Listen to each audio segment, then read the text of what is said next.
Valentine's Day might be on the cards, but it won't be love you smell in the air in Soapland, it will be fear.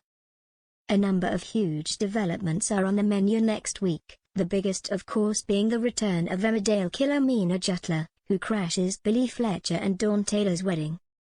The murderer is hell-bent on claiming yet another victim, but as a gunshot sounds, just whose blood will has spilled? EastEnders Evil Grey Atkins gets a shock when he receives an email from Chantal, and Coronation Street's Amy Barlow collapses on a night out with new beau Jacob Hay. But just what has transpired? Hollyoaks, meanwhile, sees Ethan Williams, Sienna Blake and Sant Hay confronted by copper Sam Chen Williams after he overhears a huge conversation. If you're on the hunt for brand new soap spoilers, then look no more, as we're serving them up right now, hot off the presses. You're welcome. Coronation Street. After the Valentine's Day dance, Amy, Asher, Summer and Oddie meet up with Jacob outside the club. Amy, however, becomes increasingly woozy and she ultimately collapses. Jacob puts Amy in the recovery position, and he reckons someone spiked her drink before she got to the club. Steve and Tracy stare at Amy's seemingly lifeless body, and pin the blame on Jacob when they learn that her blood tests reveal that she's taken GHB.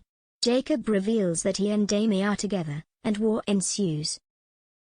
David is shocked by what happened to Amy, and he subsequently tells Max that until they find the person responsible, he'll be studying at home in a safe environment.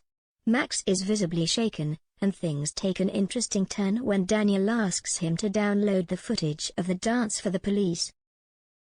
Lydia opens a gift bag and pulls out some lingerie, pretending it's a gift from her ex. She claims that she's confused by his mixed messages. Adam, meanwhile, calls Sarah and cancels their Valentine's date. EastEnders Gray is horrified when he receives an email from Chantal. He's determined to find out who is trolling him, but he opens the door to a chilling discovery, as Kierat watches on. Kierat is enjoying messing with Gray's head, while Gray begins to suspect that Mitch and Whitney are behind his online nightmare. Soon enough, he accuses Whitney on the street. Dottie's birthday arrives, but she has other things on her mind.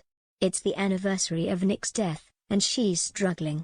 Vinny surprises her with a birthday party, but Dottie accuses him of trying to embarrass her. When Mitch picks up the flowers she left for her dad, she drunkenly hurls abuse at him. Rocky watches on, offering to help, but Dottie isn't interested.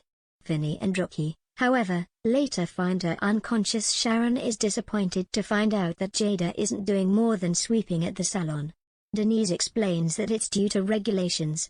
Sharon, however, reckons there's more to it than that, so Denise snidely suggests Jada use Sharon as her guinea pig.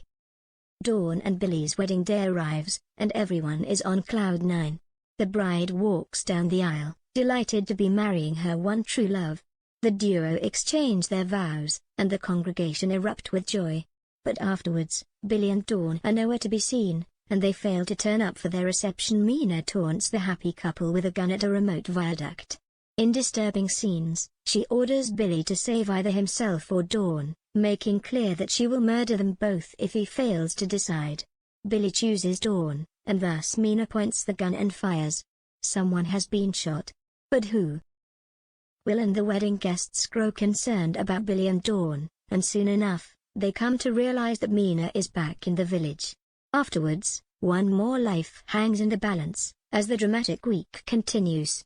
But has Mina's luck at last run out? Hollyoaks. Ethan demands Sweet and Sienna explain themselves after he overhears a suspicious conversation. Sweet, however, wants out and he plans to go to the police.